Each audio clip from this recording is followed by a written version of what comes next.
At 12:05 today, Michael Jackson was taken into custody. And so it began, the most divisive and controversial trial in history. In the dock, a global megastar. The most famous entertainer the world had ever known. His accusers, young men who claimed to have seen a very private side to him. Michael Jackson was allegedly sleeping in bed with little boys. It turned into a courtroom drama like no other. He had to go after these two boys with some ferocity. Full of star witnesses. Jay Leno came in, Macaulay Culkin, of course. We were expecting Diana Ross, Liz Taylor. Shocking revelations. He put his hand in my pants. Plot twists. When she actually gave evidence, she did the reverse and supported the defense. She really did kind of this 180. And disappearing acts. We all settle into court, and then there's no Michael Jackson. With access to people who were really there. I remember thinking, here he comes, and he's wearing pajamas. Who witnessed every dramatic twist and turn. Judge Melville was very upset. Do you want me to shut this trial down this afternoon? This is the whole truth. He looked terrified, just like he was scared to death. Of a trial that shocked the world. That seems to be game, set, match. Trial's over, you're guilty. And changed many lives forever. It was an absolutely extraordinary moment in criminal history.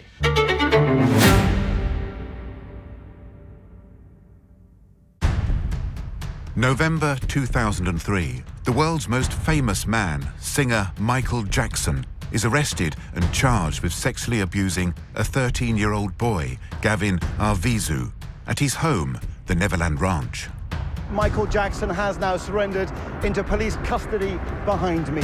A crushing humiliation for one of the world's great entertainers. Right now, being read those charges of child molestation. The prosecution's intent was to show that Jackson was a serial pedophile. However, Jackson's defense claim he's being falsely accused by a family after his money. Speaking to journalists this morning, Michael Jackson's lawyer said the pop star is denying all charges. A trial in California will decide who is right and who is wrong.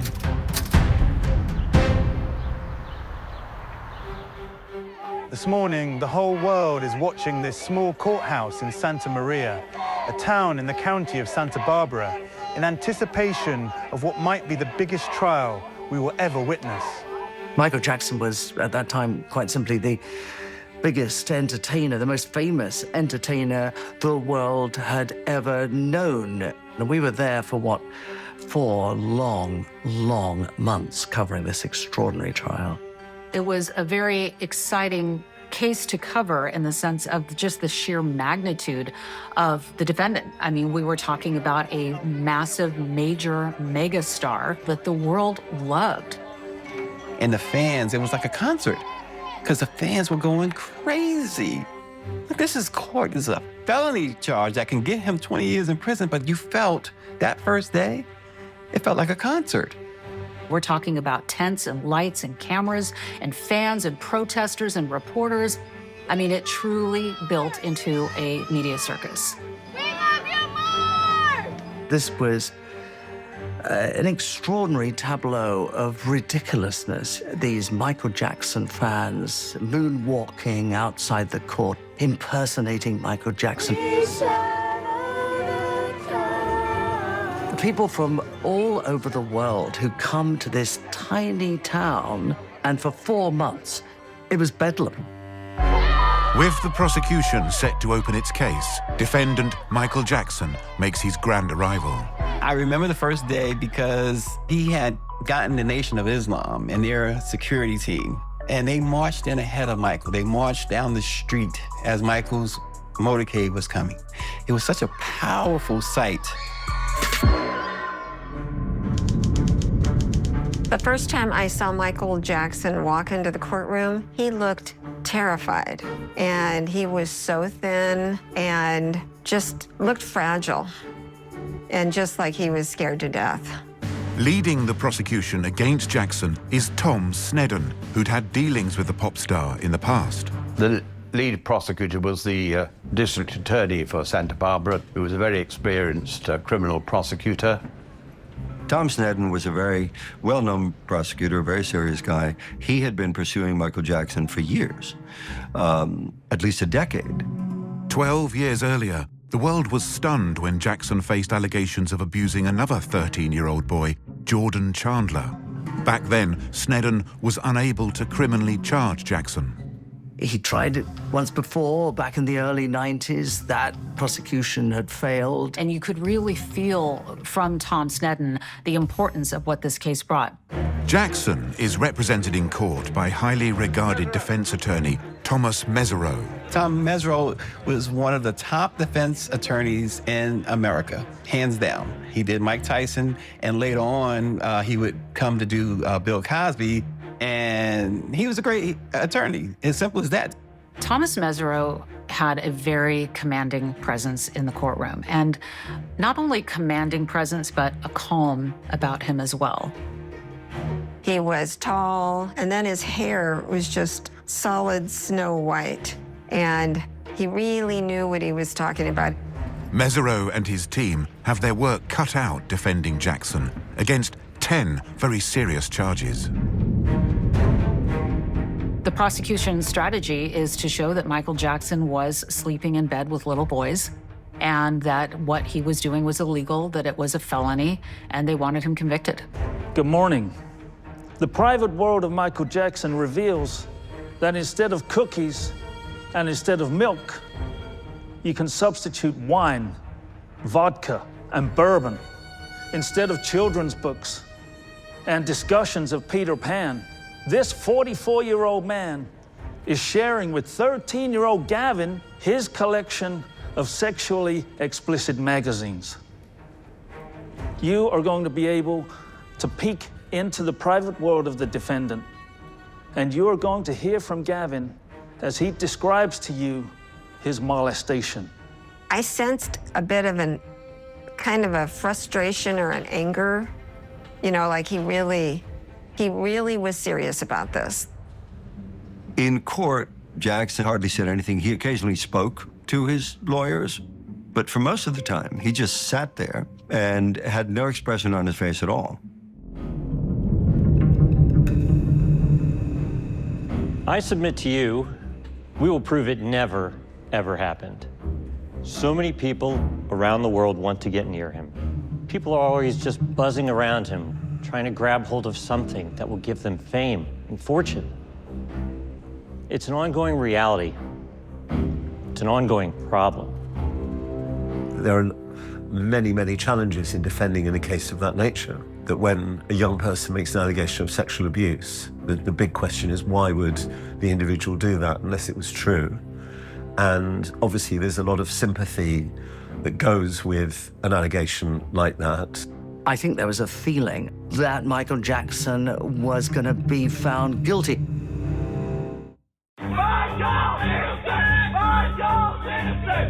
Michael Jackson arriving for the second day of his trial, charged with the molestation of former cancer victim Gavin Arvizo. Today, the first prosecution witnesses will begin giving evidence. The first witness called by the prosecution is British journalist Martin Bashir. 3 years earlier, Bashir spent 8 months filming a documentary called Living with Michael Jackson. And using your heel, use your heel to slide back. Slide back on your heel. Initially, the star was excited about the film. Michael calls, and he says, I have this huge thing coming out. It's going to change the world. It's going to change everybody's perception of me. It's going to be great. During filming, Bashir noticed Jackson spending time with a 12-year-old called Gavin Arvizo, and he interviewed them together. When people hear that children stayed in your bedroom, and they say, is that really appropriate for a man, a grown man, to be doing that? How do you respond to that? I feel sorry for them because that's judging someone who wants to really help people. Why can't you share your bed? The most loving thing to do is to share your bed with someone. It proved to be catastrophic for the singer. Documentary drops on ABC in February. And it was a disaster from the word go. Jackson is seen in that documentary holding hands with Gavin Arvizo. He also talked about sleepovers with young children. The little boy was leaning on Michael's shoulder. There was clearly affection there, a little too close for comfort. And that was what clearly proved so inflammatory. The effect of that documentary was extraordinary. Gavin Arvizu had been battling cancer when he was introduced to Michael Jackson in hospital. The star invited his family to Neverland, and they became friends. After the jury is shown his documentary, the prosecution questioned Bashir. The prosecution needed to call him in order to exhibit the documentary that had been the trigger for the whole investigation. Mr. Bashir, what is your profession or occupation? I've been involved in journalism for 20 years, and I've been a television journalist for around 18 years. Martin Bashir is happy to answer questions from the prosecution, but in cross-examination, he's less forthcoming. What I think Thomas Mesereau desperately wanted to get into was the tactics that Martin Bashir employed in order to get people to open up to him. The fact that he would insinuate himself into people's trust and then basically turn on them. Mr. Bashir, in the process of attempting to obtain statements from Mr. Jackson, you called him the boss, didn't you? Did you want to answer that? I don't, Your Honor. Mr. Bashir clammed up and refused to answer questions from Jackson's defense attorney, Thomas Mesereau. Mr. Bashir, to prepare the show you've just shown the jury in this courtroom, you told him you had an abiding sense that he is a selfless and most generous person. Correct? Do you want to answer that question? I don't, Your Honor. He relied almost entirely on the right of journalistic privilege in declining to answer questions.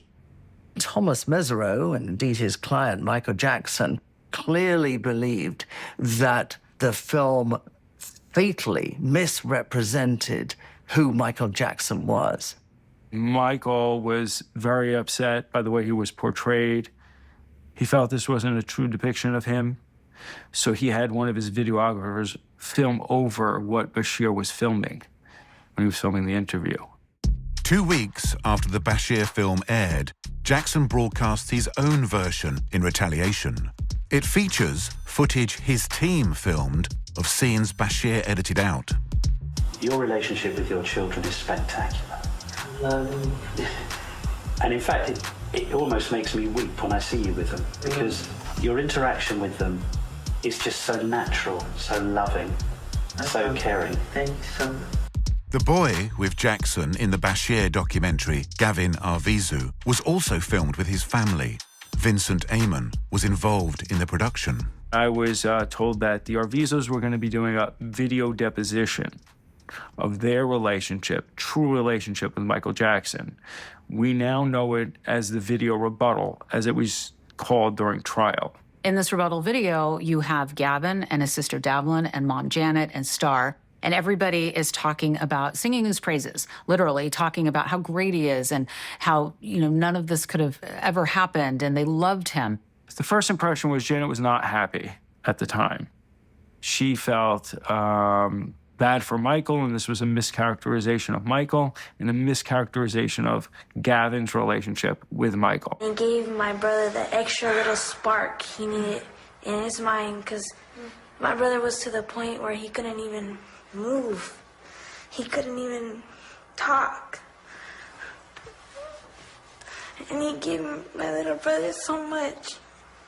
I was generally moved. I felt this was an ethical production, a very truthful production, and it actually moved me to believe the Arvizo family and their relationship to Michael Jackson, and basically cleared up any doubt that I had in Michael Jackson's innocence. The rebuttal video seems like perfect evidence for the defense. However, in a surprise turn of events, the interview is presented in court by the prosecution. In reality, according to prosecutors, this was fiction. It wasn't reality. They were told they had to do it. They needed to do it. They'd been given so much. Michael Jackson, according to other accusers, would say, if you tell what we have done, we're both going to jail. We're going to be in trouble. Before long, Gavin's mum dramatically turned on Jackson, alleging sexual abuse of her son and even kidnap. Following her complaint, 70 police officers raid Neverland in search of incriminating evidence. And a short time later, Jackson was arrested.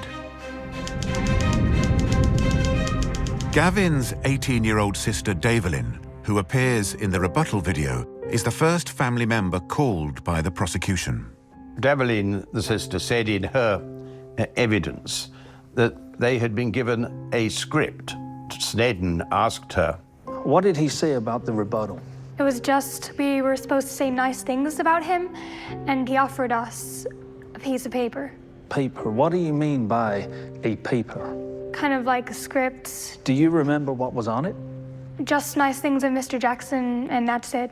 The effect of her testimony was that the rebuttal video was pre-scripted in order to paint the most positive light you could have of Michael. Davelyn did not witness the central accusation of alleged molestation, but in her testimony, other disturbing behavior comes to light. On the stand, Davelyn, the elder sister, mentioned, among other things, that she and her siblings had been served alcohol.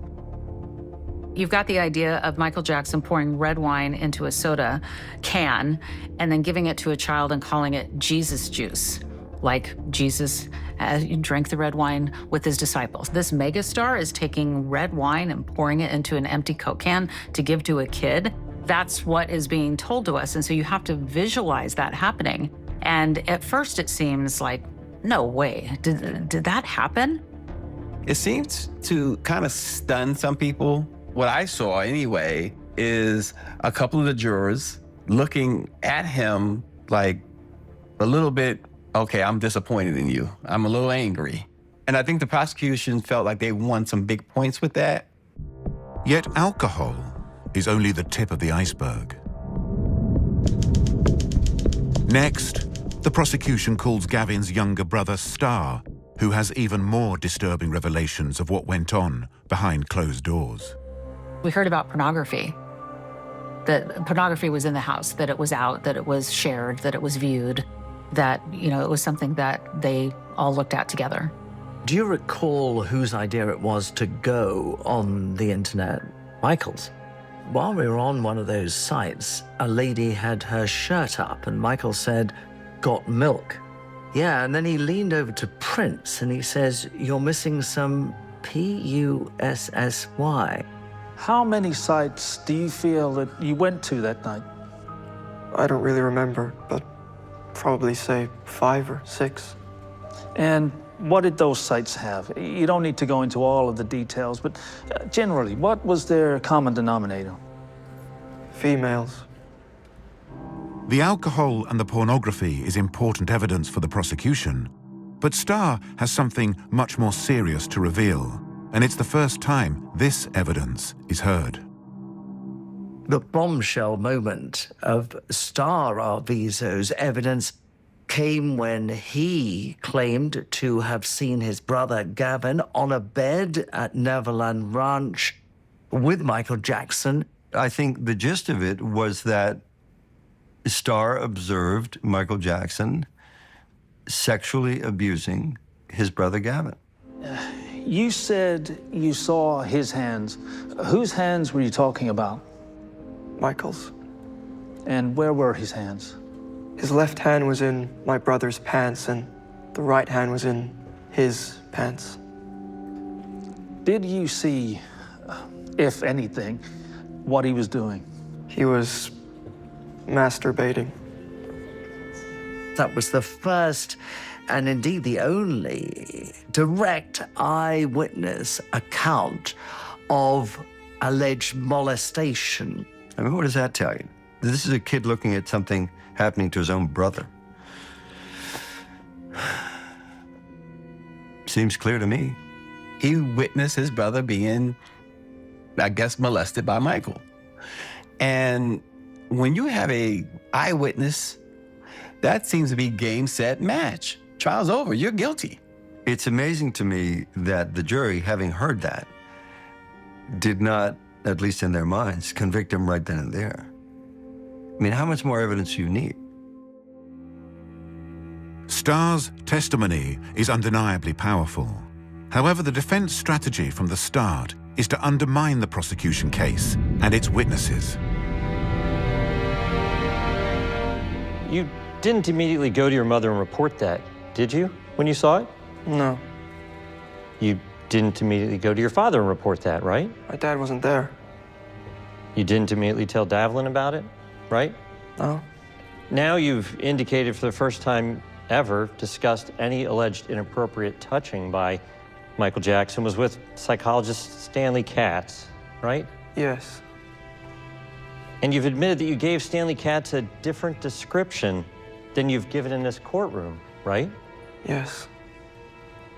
In fact, you never mentioned the third event that you've described today to Stanley Katz. Because I might have forgot about it.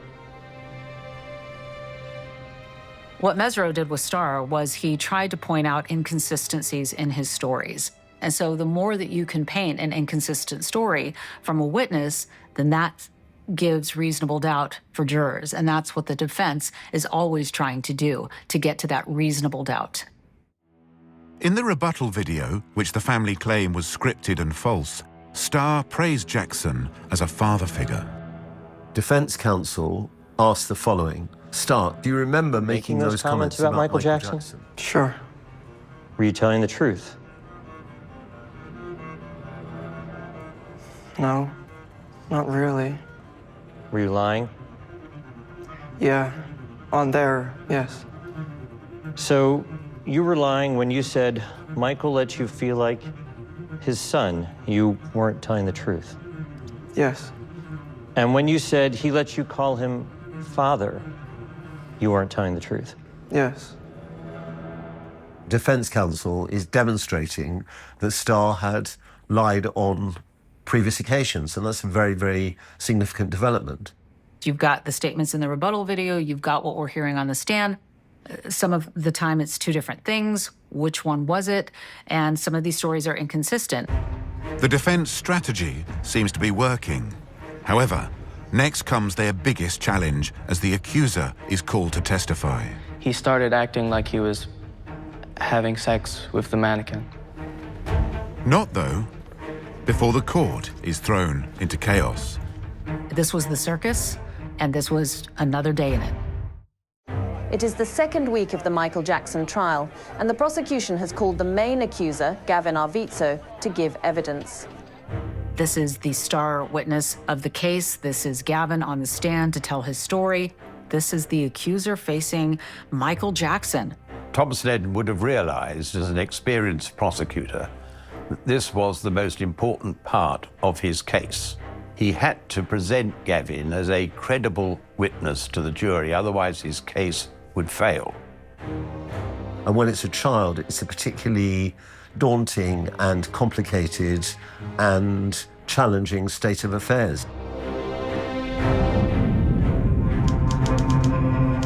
However, on the day Gavin, now 15, is due to talk about the alleged abuse, the court is suddenly thrown into chaos. We're talking about high-stakes drama. This is the moment that everybody is waiting for. What's going to happen? And then you've got this entirely different scenario that unfolds. We all settle into court, and then there's no Michael Jackson. Where is the famous defendant? That's what the Judge Melville wanted to know, and as the clock ticked, no sign of Jackson whatsoever. So Judge Melville was very upset. I noticed the defendant's not present. Yes, Your Honor. Mr. Jackson is at Cottage Hospital in Santa Ynez with a serious back problem. We're all standing out there. I'm outside now, right? And, we were gonna go live. Breaking news, Michael Jackson is gone. I mean, of all the days, this is the day everybody wants to see. They want to see him come through that door, take his seat inside of the courtroom, and face his accuser. This is the moment. I'm going to issue a warrant for his arrest. I'm forfeiting his bail. Now, I will hold that order for 1 hour. In 1 hour, I will execute that order. If your bail is revoked, you go behind bars for the duration of the trial. And that was what he was facing at the time. Mesereau is forced to make a desperate call to his client and insists Jackson returns immediately. When, an hour later, the singer finally appears, no one can quite believe their eyes. When he did turn up, Jackson walked into court in his pajama bottoms. So I'm thinking, what in the world is going on here? Is he crazy? Has he lost it? Has he totally gone bonkers here? And he's walking like so slow and gingerly, and I'm saying, okay, this is bad. This is really bad. It was just a crazy moment because it's not often that you see a defendant walking into court wearing pajamas. But listen, this was the circus, and this was another day in it. It was certainly speculated that the reason that he had to go to the hospital suddenly for back pain was because he didn't want to face his accuser. That's what it felt like. Jackson now has to hear the most serious allegations from his accuser in his pajamas. Snedden asked Gavin about a mannequin Jackson had in his bedroom. Did you ever see Mr. Jackson do anything with that mannequin? Yes. He started acting like he was having sex with the mannequin. So, what did he do with the mannequin? He acted like he was humping it. And where was he when he was doing this? On the bed. According to Gavin, the singer pressurized him to engage in sexual activity. What did he say to you? He said that if men don't masturbate, they might rape a girl or be kind of unstable. The jury has already heard about the alleged abuse from Gavin's younger brother, Star. Now it's time to hear it from the accuser. This is the crucial evidence from the most important witness in the case. This is Gavin on the stand. So, he says, and then we were under the covers, and I had his pajamas on because he had this big thing of pajamas, and he gave me his pajamas. And then, so I was under his covers, and that's when he put his hand in my pants. And he started masturbating me. Do you know approximately how long Mr. Jackson masturbated you?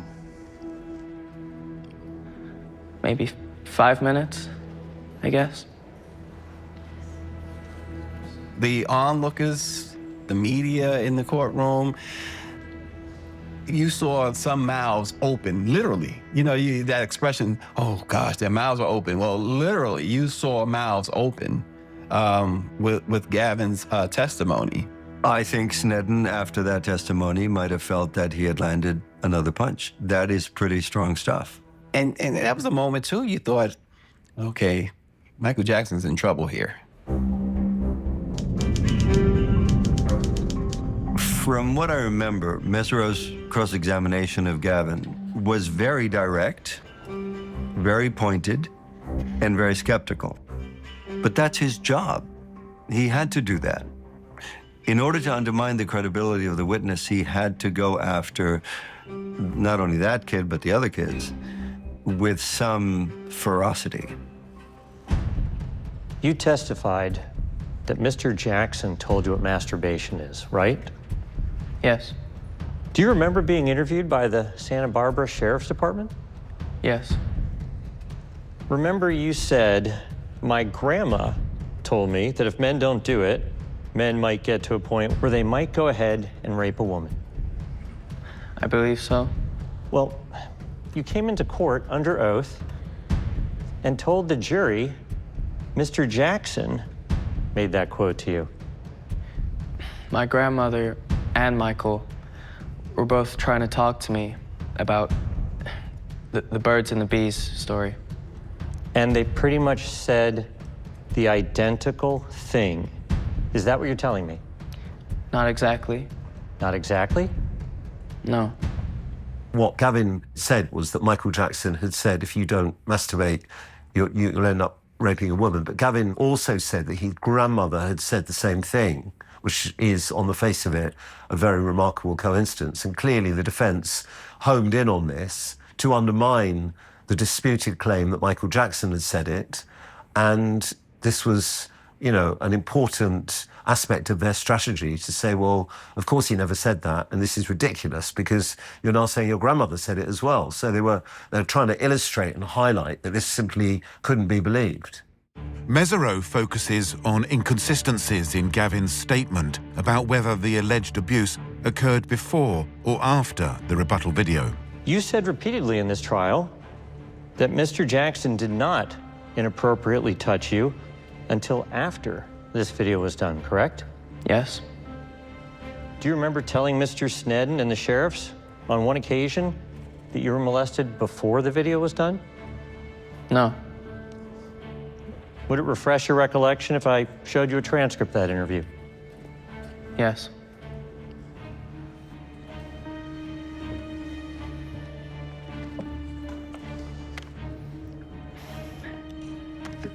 But the thing was, I don't, even to this day,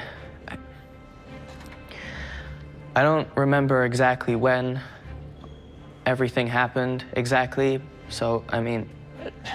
So then why does your story change? I don't know. It happened after. I mean... By the end of the cross-examination, he clearly identified a number of features of the complainant's evidence that were unsatisfactory. And that was his ultimate goal. So he clearly achieved what he set out to do by leaving the jury asking serious questions about the reliability of the main prosecution witness.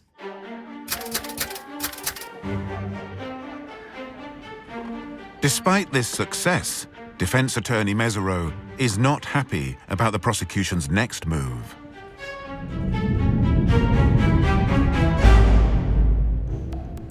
So the next stage of the trial revolved around the question of whether historic alleged abuse should be admitted in evidence. And we all know from covering Michael Jackson and following his story that there have been many allegations of sexual abuse. And that's what the prosecutor, Tom Snedden, wants to bring in. He wants to present that to the jurors to show that this isn't just a one-off. This isn't just something that happened once. If you can tell the jury and paint this picture of this guy's been doing stuff like this for decades, then it's easy for that jury to believe that Gavin Arvizo was molested.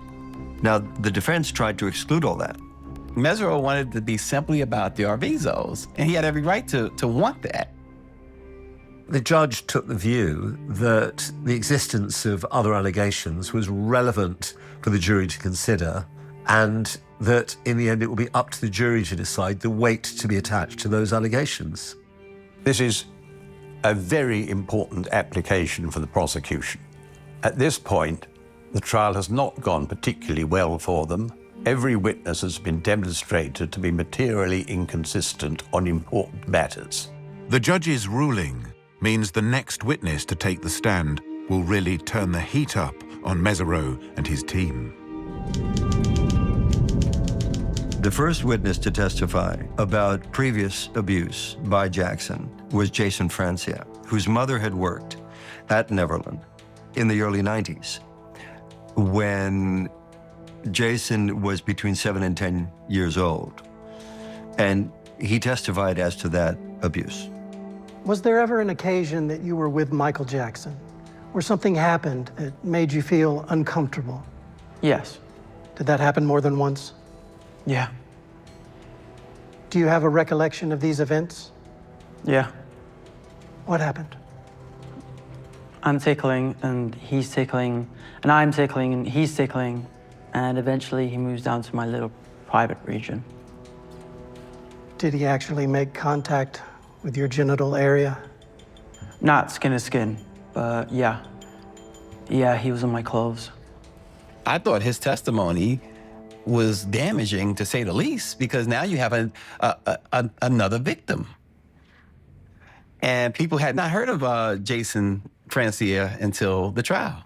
It shows, doesn't it, that this is perhaps part of a pattern of behavior on the part of Michael Jackson, that he has this propensity to ingratiate himself into the lives of young people, to attract them to his Neverland Ranch with its carousel and its zoo and all the other hullabaloo, and groom them and abuse them. The testimony of someone other than Gavin who claims he was abused is damaging for Jackson. However, Mesereau seizes upon the one thing that unites many of those who'd made such allegations against the singer. Tom Mesereau did a masterful job of painting this picture that everybody who testified, it was all about money. They either had already been paid, that they were going to be paid, they were looking to make money off of Michael Jackson. At some point, you and your mother settled a case with Mr. Jackson, correct? There was a financial settlement. Jason Francia's family settled for $2 million in 1993, and not long after this, another alleged abuse victim, Jordan Chandler, received over $20 million. To an extent, it was true. He got all this money, he's the biggest star in the world. What do they want? They want money. They want money. Everybody wants his money. This is a story that is a long, old one in Hollywood, that people go after celebrities, say that they did something wrong, get a little something in return, whether that's fame themselves, a shot at a tryout, an audition, a trip, whatever the case may be. I mean, when you're talking about people who had had previous allegations of sexual misconduct with Michael Jackson, and then you learn that they received financial compensation, then that might make you want to question who's telling the truth. Now, there was never any evidence that the Arvizos sought money from Michael Jackson. And Janet had swore under oath that she had never sued Michael and would never sue him, something that held up. Gavin's mum, Janet, might not be seeking money from Jackson, but will she be able to convince the jury that her motivations are sincere? Gavin's mother, Janet, was seen as a crucial witness for the prosecution. As it turned out, she came across as unreliable almost from the beginning. Well, you're correct. I did an inadequate job. I'm a poor actress. You're right. I think you're a good one. Jackson's Neverland Ranch was the perfect place to invite children, with a theme park, zoo, and never-ending candy. Today, the prosecution calls witnesses to what went on behind its walls, the staff who worked there. Some of the most interesting testimony at this trial, for me, was hearing from the people that worked at Neverland. Because you've got the direct people that are, the management team, the security team, but the people that worked inside the walls of Neverland are the people who saw everything. One of these members of staff is the former head of security, Ralph Chacon. Now, during the time you were employed at Neverland Ranch, did you personally observe anything that you felt was inappropriate? Yes. Ralph Chacon, to me, not only seemed to be a reliable witness, but a relatable one. Ralph Chacon had allegedly witnessed Jackson abusing 13-year-old Jordan Chandler in 1993. I saw him standing in a nude. Jackson was caressing the boy's hair, was kissing him on his head, on his face, his lips. He started kissing him on his nipples. He started to move down to his penis. Once again in this trial, the jury is hearing some very damning testimony about the singer. But in cross-examination, Mesereau wants to find out if the witness has shared this testimony with anyone else. Well, we went to a tabloid. Which one? It was the Star. The problem with Ralph Chacon is like he had also talked to tabloid media and got paid for his stories. And you wanted money for a story? Yes, sir. Did you sell a story to the tabloid? Yes, sir. This is another example of how the defense find ways of undermining the testimony of witnesses by attacking their own conduct. It all goes back to Tom Mesereau's defense strategy that everybody's out for money. Everybody's out to make a buck off of my poor client, Michael Jackson. The defense's success at sowing doubt in the jurors' minds is an issue for the prosecution, so they hope their next witness will be a potential game changer. Gavin's mother, Janet, was seen as a crucial witness for the prosecution because she was viewed as someone who could corroborate what Gavin had said and what his siblings had said. Gavin's mother, Janet, called to the stand, and this is a moment that a lot of people have been waiting for. But no one in the court could anticipate exactly how Janet's testimony would play out over the next few days. I found a sketch of Janet Arvizo going like this, just being dramatic. By the time she got to the stand, Janet was a little bit out of sorts, nervous, and found it hard to answer direct questions.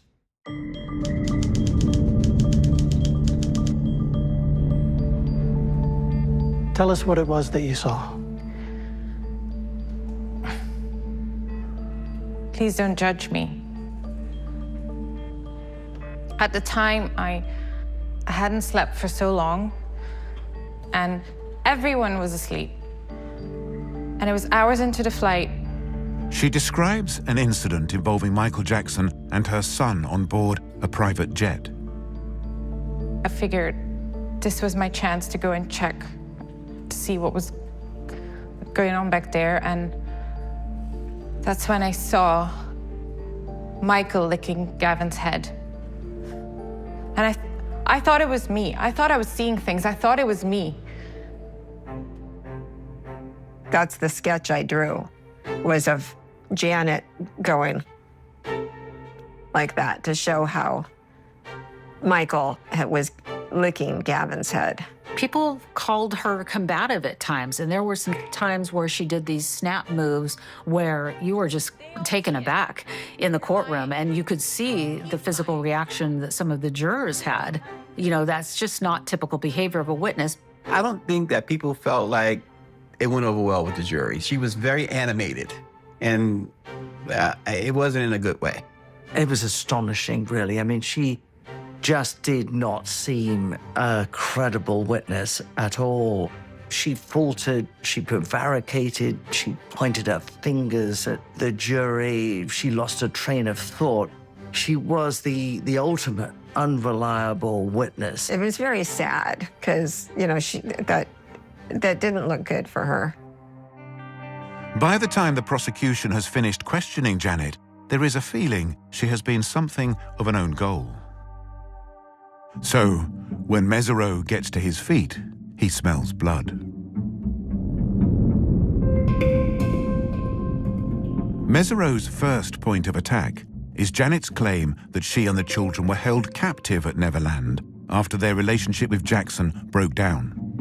Did you think you were being held against your will by Mr. Jackson or anyone associated with him? Did I think it?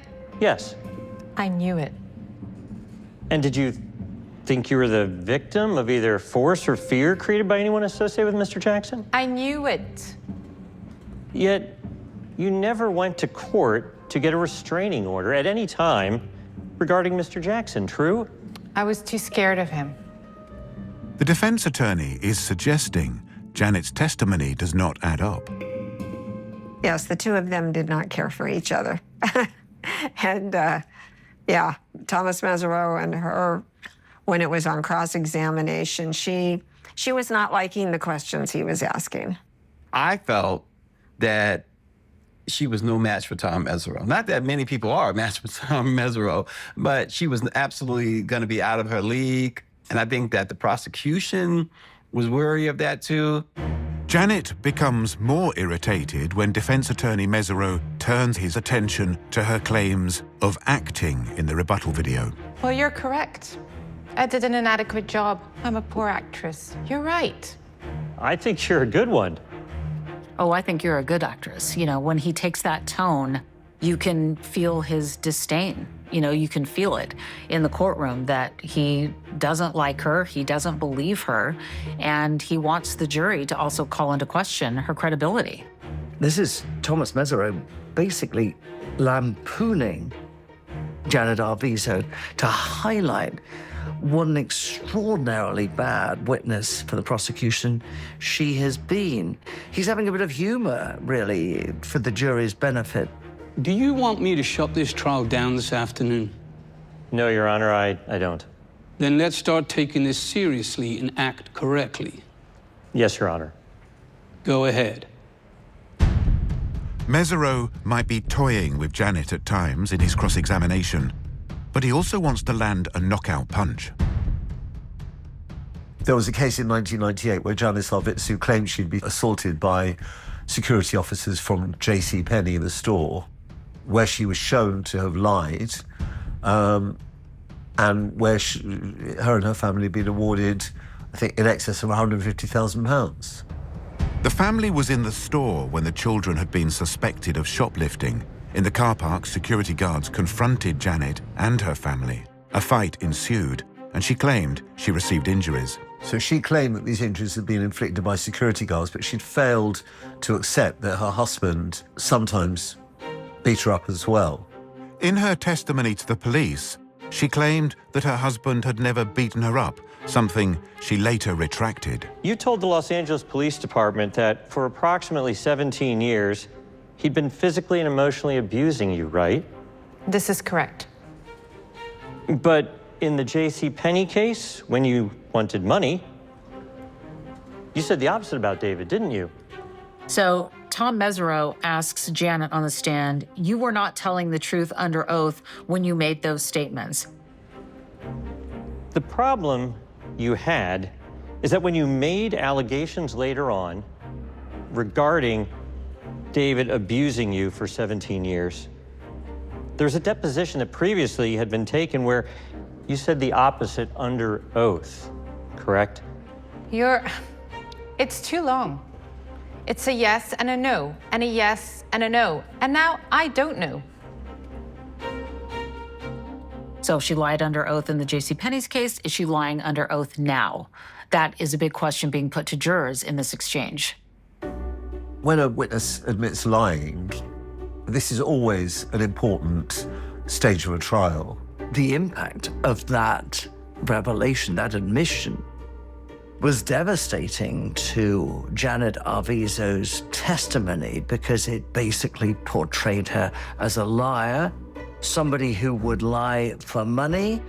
The mother of the accuser has failed to deliver for the prosecution, so Sneddon and Zonen decide radical action is needed and call another mum to the stand. Another day in this Santa Maria courtroom and another prosecution witness in the trial of Michael Jackson.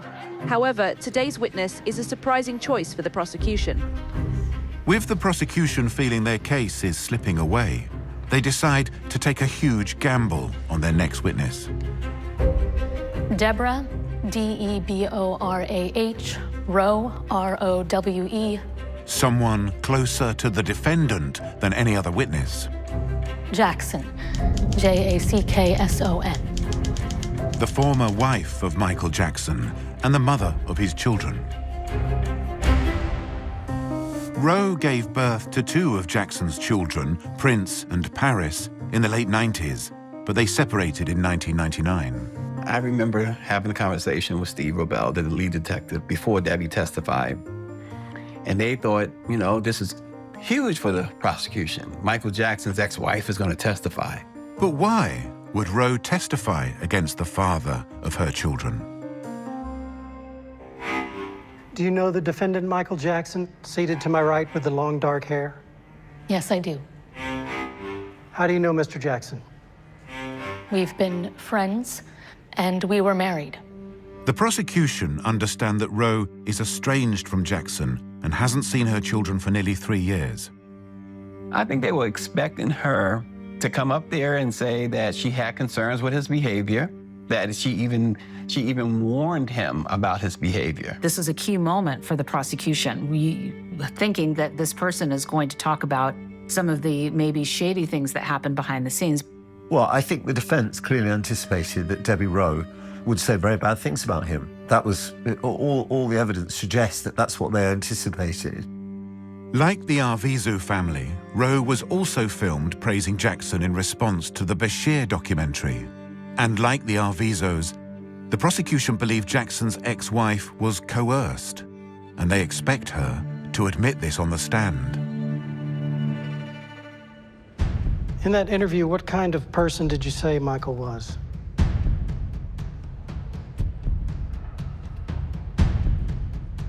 Generous, to a fault, giving and kind.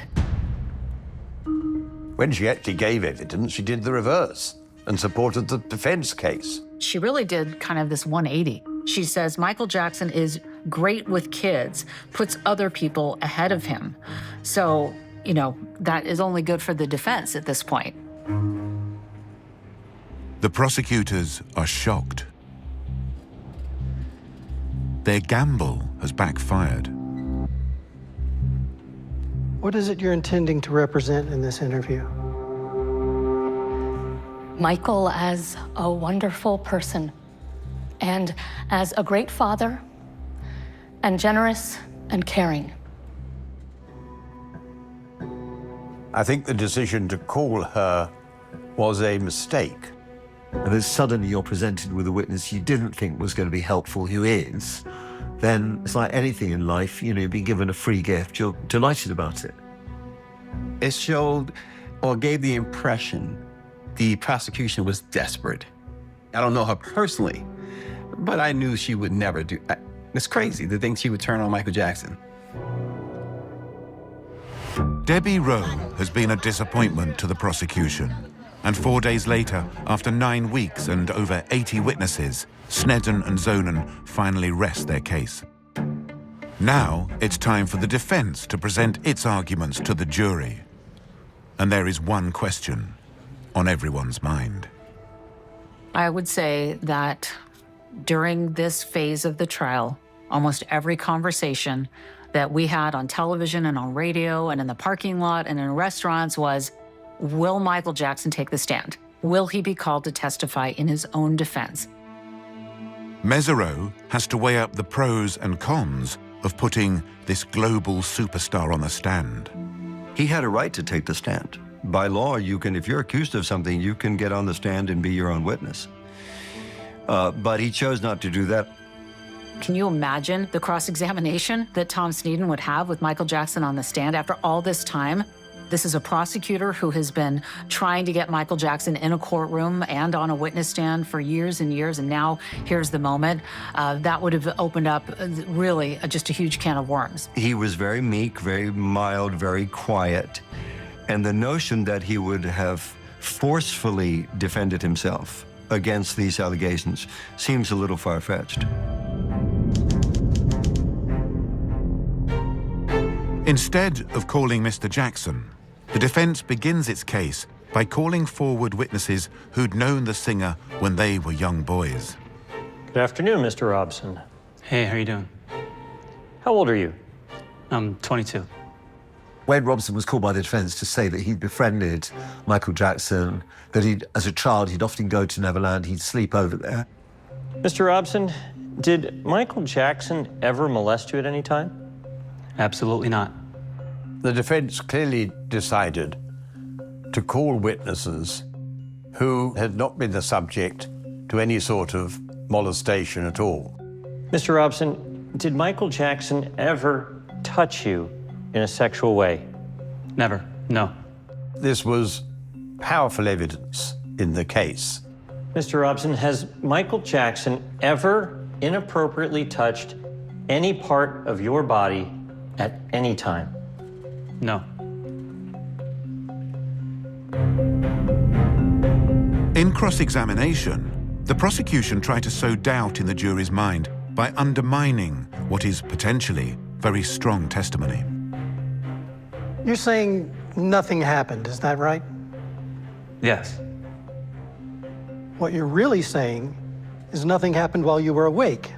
Isn't that true? I'm telling you that nothing ever happened. Mr. Robson, when you were asleep, you wouldn't have known what had happened, particularly at age 7, would you have? I would think something like that would wake me up. What is a witness supposed to say when he's asked, is it possible you were abused when you were asleep? And what can a witness say other than that I was asleep? This seems to me to be highly improbable, and must have seemed highly improbable to the jury. And the fact that the prosecution were suggesting it does rather smack of desperation. So it's a bit farcical. The next defense witness is Macaulay Culkin, the star of Home Alone and a longtime friend of Jackson as a young boy and as a teenager. There was a fair amount of anticipation with the Culkin case because he was well known. And I think people were very interested in what he had to say. There had been rumors that he had been molested by Michael Jackson. And then when Macaulay Culkin got on the stand, he saw Michael and he just melted. Just like Wade Robson, Macaulay Culkin spent long periods of time hanging out with Michael Jackson at Neverland. He was adamant that he had never been molested. The strategy with these two witnesses was to corroborate the notion that Michael had never engaged in sexual abuse. That's good for the defense. Over 14 days, the defense calls 50 witnesses, and this includes other celebrities there to defend Jackson's good name. For the defense, we practically had this conga line of celebrities: Chris Tucker, George Lopez, Jay Leno. If a celebrity tells you something, it must be the truth. They pay more attention and they put more weight on celebrity. We hold them up as royalty. And so Macaulay Culkin was seen as royalty. He's a celebrity. He's an icon. He's a god to some of them. The prosecution found it difficult to undermine the testimony of these stars. I think the prosecution didn't see it coming, and it seemed like they were very unprepared.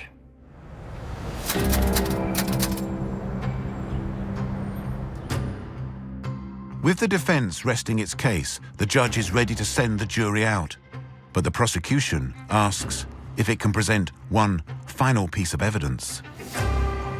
It's a video of Gavin giving a police interview shortly after he claimed he was abused. I think that every time that we have seen a police interview played in a court of law, it's very impactful because it's in the moment. Sneddon wasn't allowed to show it before because Gavin had testified in court in person instead. The prosecution chose to show that tape at the end of the trial because it was a way of reminding the jury of the central element of the case. This man molested me. And that's it. That's the heart of it. Did he do it or didn't he? The prosecution convinced the judge to change his mind. Concerned the defense have made Gavin look like he is making things up, Sneddon wants jurors to see how he came across when he first gave evidence. Go ahead, Gavin, it's fine. He put his hand in my pants. Did he put it on the outside? Inside? The video was so powerful because you saw this child squirming in his seat, and you could see clearly that he wasn't uncomfortable because of the questions. He was uncomfortable because something happened to him.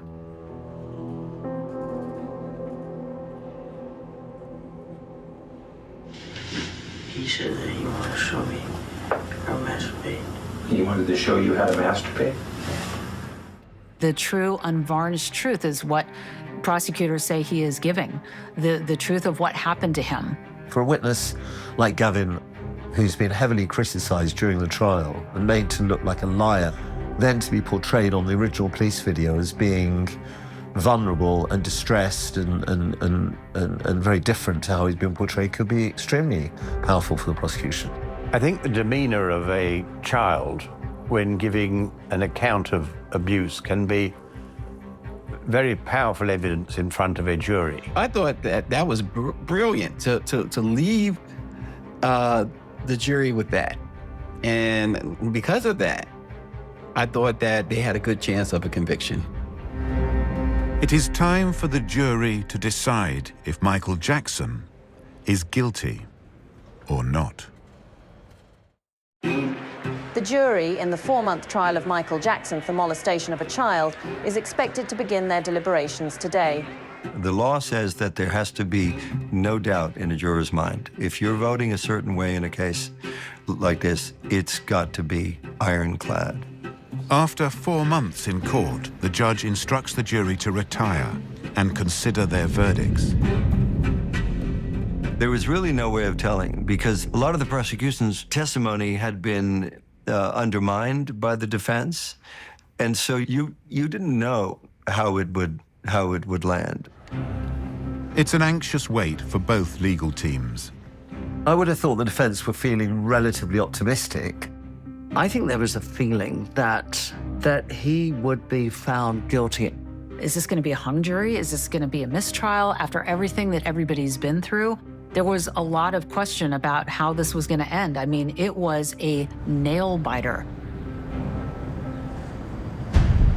1 day passes, then a second, and no word from the jury. Every day we went to the courthouse, we're like, today's the day. And then it wasn't, and then it wasn't. It was a lot of tension, and the longer they stay out, you're thinking, okay, what's going on here? It was really extraordinary. I mean, we'd waited, 7 days? Usually at a murder trial, you know, people will take their time. It's somebody's life on the line. And this was Michael Jackson's life that was on the line. Eventually, after 7 days of deliberating the evidence, the jury returns. When that announcement was made that the jury came up with a verdict, it was like an explosion. I mean, people came from everywhere. We had fans, we had protesters, the world's media. Everybody swarmed this courthouse.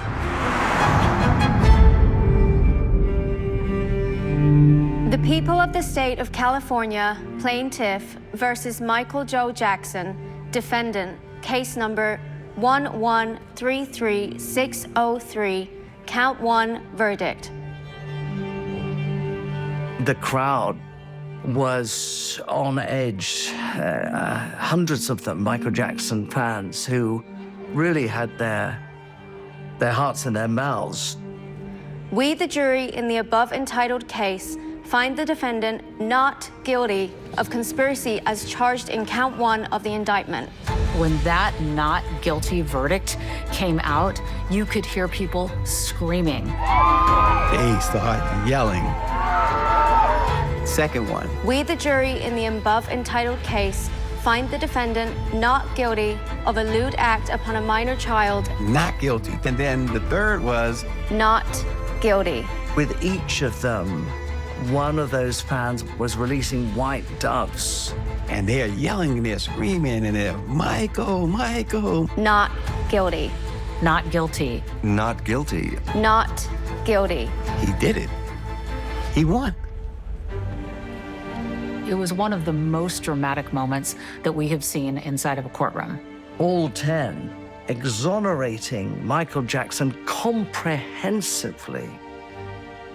It was an absolutely extraordinary moment in criminal history. I was stunned in the moment because I didn't think he was walking out of that court.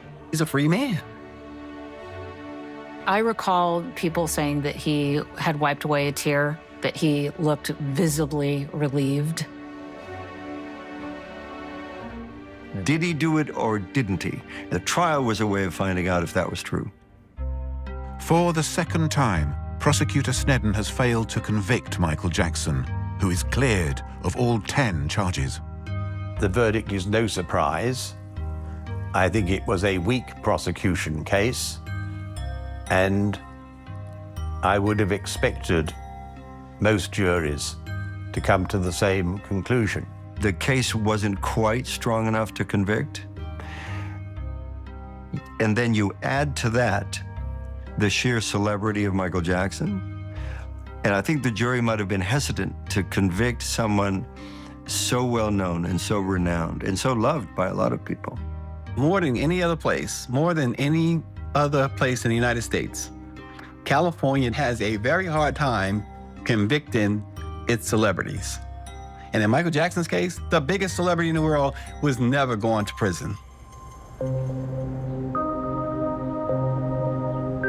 Michael Jackson died in 2009. 14 years after testifying for the defense, Wade Robson admitted lying under oath. He claims he too was molested by Jackson. One other alleged victim has since also come forward.